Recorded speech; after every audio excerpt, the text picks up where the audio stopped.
अभी हम समझेंगे कि ड्रेसिंग कैसे करनी होती है। ड्रेसिंग के अंदर मेन है कि सबसे पहले वुंड को क्लीन करना होता है। वुंड को क्लीन करने के लिए बीटाडिन यूज करते हैं या फिर सेवलॉन या डिटॉल। नॉर्मली ये 2-3 तरह की चीजें इस्तेमाल करी जाती हैं। अब अगर सेवलॉन आप इस्तेमाल करते हो तो डायरेक्ट यूज नहीं करना है, इसको डाइल्यूट करना होता है। सिमिलरली डिटॉल को भी यूज करने से पहले डाइल्यूट करना होता है। कई बार वो डायरेक्टली उसको अप्लाई करते हैं, वो बहुत हार्ड होता है, आपको जलेगा भी ज्यादा, not good for your skin. Betadine वेरेज 2 तरह का आता है, 5% आता है, 10% आता है, तो वो डायरेक्टली यूज करा जा सकता है और उसमें रेसिडुअल इफेक्ट भी होता है, तो वो क्लीनिंग भी कर सकते हैं, प्लस उसका एक लेयर बन जाता है जो आपको बाद में हेल्प करता है। एंड क्लीन करने के लिए हम वैसे ये कॉमन कॉटन होती है, इससे क्लीन करते हैं, बट इससे क्लीन नहीं करना है क्योंकि जो नॉर्मल कॉटन है स्टेराइल नहीं है। तो क्लीन करने के लिए हम यूज करेंगे गॉस पीसेस आते हैं, किसी भी कंपनी के आप ले सकते हो। नॉर्मली इनका छोटा साइज आता है 5x5 का। तो बेसिक फर्क क्या है, ये स्टेरलाइज्ड है। सिमिलरली ये एक सर्जी पैड है, दिस इज ऑल्सो स्टेरलाइज्ड। इसको क्लीनिंग करने के लिए यूज करेंगे, इसको बाद में ड्रेसिंग करने के लिए यूज करेंगे और उस ड्रेसिंग को अपनी जगह होल्ड करने के लिए हम एक माइक्रोपोर यूज करेंगे।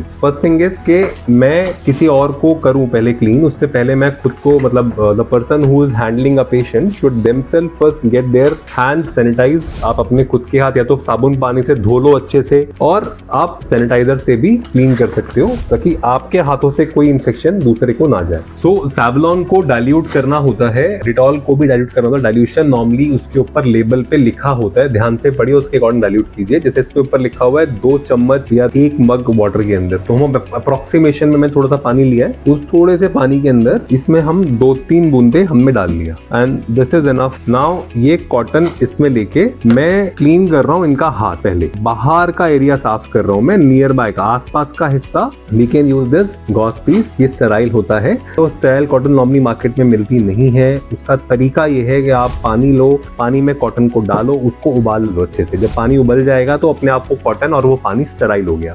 इसमें ये 4-5 पीस होते हैं नॉर्मली, तो एक पीस मैंने निकाला ऐसे कि बाकियों पे ना हाथ लगे, और अब वो एक पर्टिकुलर पीस जो है ये क्लीन कर रहे हैं। अब इसमें क्या होता है, ये जो ऊपर का लेयरिंग है ना, वो अगर रिमूव हो जाए तो बेटर है। तो उसमें क्या नया नीचे स्किन को आने के लिए अच्छा रहता है हीलिंग के लिए। बीटाडिन खासकर अगर चोट लगती है, जमीन पे कोई गिरता है, कट लगता है, रोड पे रगड़ लगती है, तो उसमें बहुत इंपॉर्टेंट होता है कि जो उसके अंदर लूज पार्टिकल्स हैं, डस्ट पार्टिकल्स हैं, वो हम हटाएं। अगर वहां से लूज पार्टिकल, डस्ट पार्टिकल नहीं हटाए गए तो दैट विल कॉज यू, मतलब वो फर्दर इन्फेक्शन कॉज करेंगे आपको। वैसे तो उसको थोड़ा हम स्क्रैप करके निकाल दे तो अच्छा है, थोड़ा सा उसमें बेयर करें अगर पेशेंट। और जहां हम चोट को क्लीन कर रहे हैं उसके आसपास के भी एरिया को हम सैनिटाइज कर ले रहे हैं। नाउ इसको मैं साइड को रिवर्स करके एक बार और मैं इसको थोड़ा सा, अभी एक लेयर बन गया इसके ऊपर, अभी सूख जाएगा। के बाद अब इसके ऊपर हम एक और ट्यूब लगाएंगे। तो इसमें अलग अलग तरह के एंटीबायोटिक्स आते हैं, नियोस्पोरिन है, मिप्रोसिन है, सफ्रोमाइसिन है, तो कोई भी आप यूज कर सकते हैं। हम अभी नियोस्पोरिन यूज कर रहे हैं। इसके टिप को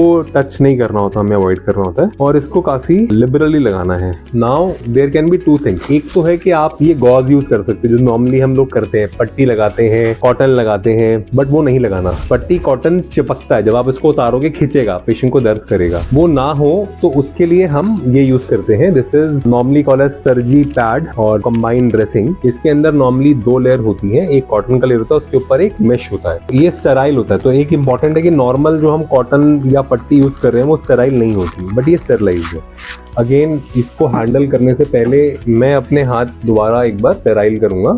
ये जो है ना, अब ये देखो, अब ध्यान से देखो, इसमें बाहर भी एक लेयर है, ऊपर दोनों तरफ एक लेयर है और बीच में यहाँ पे कॉटन है। तो अगर कोई सिक्रीशंस निकलते हैं वुंड में से, वो ये कॉटन एब्जॉर्ब कर लेता है और ये जो मेश है ये चिपकता नहीं है। जब इसको हम लगाएंगे, उतारेंगे तो ये खिंचता नहीं है, बहुत कम खिंचेगा नॉर्मल पट्टी के मुकाबले। अप्रोक्सीमेटली जितना साइज मेरे को चाहिए उससे थोड़ा सा बड़ा, जो आपको वुंड कवर करना है ना, थोड़ा उससे बड़ा होना चाहिए साइज।